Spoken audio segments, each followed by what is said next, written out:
Voilà, alimentation, tabac, alcool. On va voir très concrètement comment réduire ces risques de cancer avec vous, docteur Eka Gacho. Anjigui, vous êtes cancérologue. Oui, oui. Et tout d'abord, on sait que 40% des cancers sont évitables dans les pays dits développés. Alors peut-on en dire autant en Afrique?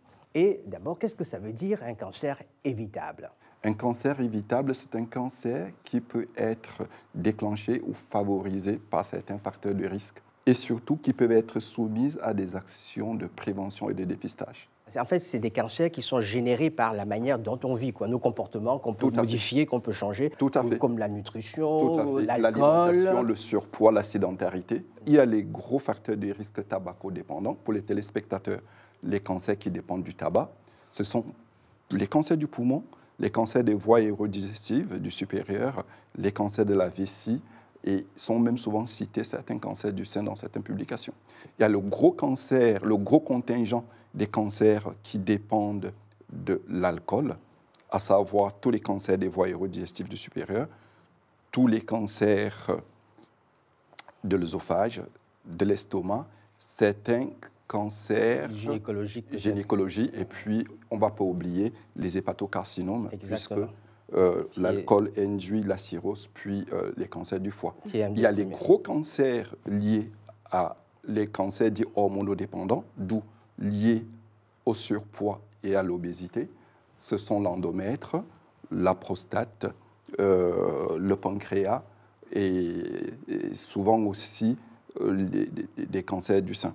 Alors, il y a le gros cancer infectieux, c'est-à-dire les cancers qui dépendent des virus, les virus des hépatites, les virus de l'Epstein-Barr virus qui favorisent certains cancers du sang, c'est-à-dire les lymphomes.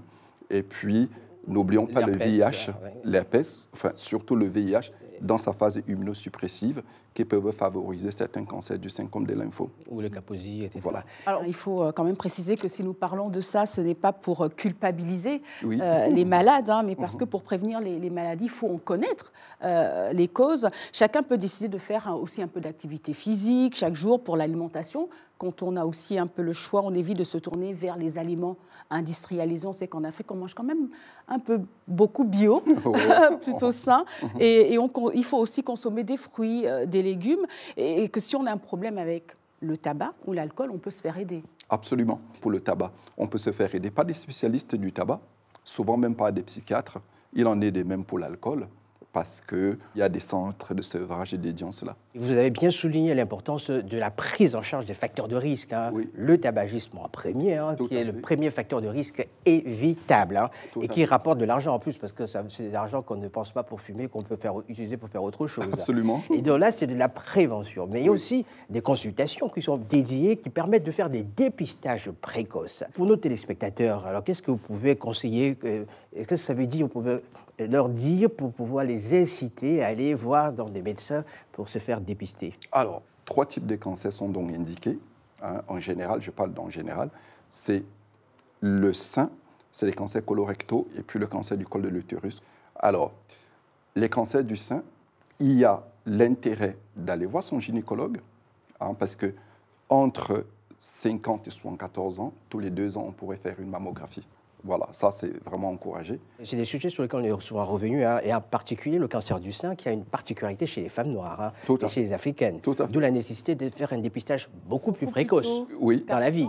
Pas après 50 ans, mais entre 35 et 45 ans, il faut déjà y penser, déjà rien que par la palpation. Je vais nuancer pour le docteur Mogo en disant que entre 35 et 45 ans, alors quand il y a un risque familial, un risque génétique familial héréditaire, surtout génétique, il est encouragé en cela, d'où l'intérêt de voir son gynéco, parce que le gynécologue, à la place de la mammographie, va peut-être prescrire une IRM mammaire qui est beaucoup plus précis. Pour les cancers du col utérus, il y a les frottis cervico-vaginaux tous les 3 ans, dès les premiers rapports sexuels, et puis un petit focus, et puis je pense que c'est l'élément le plus important qu'il faudra retenir, puisque la vaccination est à la mode.